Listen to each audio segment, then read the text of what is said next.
Magandang buhay, kabamba! Napaka-espesyal po ang aking isi-share sa inyo ngayon dahil gumawa ako ng homemade luncheon meat. First time ko pong ginawa ito, kabamba. First time pero kasing lasa ito ng kilalang luncheon meat, kabamba. Yung is PEM. Sa pangalan pa lang talagang mamamahalan ka na. Kung mahilig ka rin lang naman magluto, kabamba, why not na ikaw na lang ang gumawa at makakasigurado ka pa na malinis ito. Kaya tara na, samahan niyo ulit ako manood, matuto at mag-enjoy. Welcome po ulit dito sa Bamba's Kitchen. Gagamit pala tayo dito ng giniling na kalahating kilo. Sa kasim na part po yan. Dinubli ko lang palang giniling yan gamit ang aking food processor para maging pino. Pag pinagiling nyo pala, kabamba, tanggalan nyo po siya ng balat. Tinimplahan ko lang ito ng 4 na kutsara ng patis. 1 kutsarang puting asukal, 1 kutsaritang pink curing salt. Nabili ko lang yan sa Lazada, kabamba. Kalahating kutsaritang white pepper, 4 na kutsarang cornstarch, at 1/4 cup na malamig na tubig.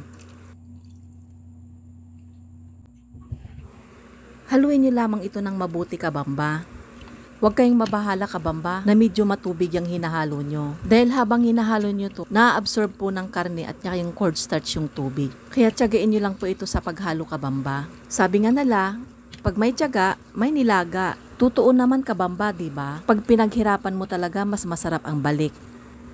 O tignan nyo, kabamba, nawala na yung tubig, inaabsorb na ng karne at yung cornstarch.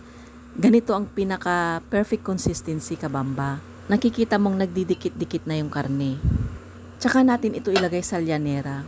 Ito yung ginamit ko, kabamba, yung pinagbasyuhan ko ng luncheon meat. Di ko kasi minsan tinatapan yung mga ganyan. Ito kasi yung luncheon meat na may takip na plastic. Pinaglalagyan ko ito ng mga harina, cornstarch, at kung ano pa. Kung may lyanera naman kay kabamba, pwede rin naman gamitin yon. Yung ginagamit yung pangluto ng leche plan.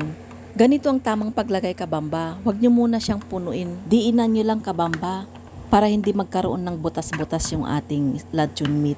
Tsaka nyo lang ulit ito lagyan. Ganong proseso ulit, kabamba. Kabamba, kung bago ka pa lamang sa aking channel, pwedeng paki-follow and like naman po ang Bamba's Kitchen para lagi kayong updated pag may mga bago akong upload. At kung nagustuhan nyo itong video na to, pwedeng paki-like and share, kabamba. Advance thank you po sa inyo. Kailangan nyo lang itaktak ito, kabamba, para matanggal yung hangin sa loob.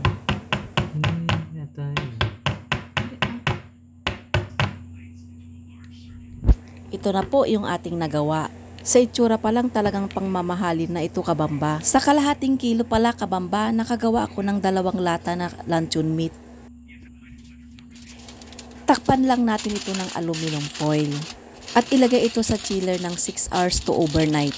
Pero sa akin, overnight ko ito nilagay sa chiller. The best po talaga ang curing period niya pag overnight para ma-achieve natin yung maganda na kulay.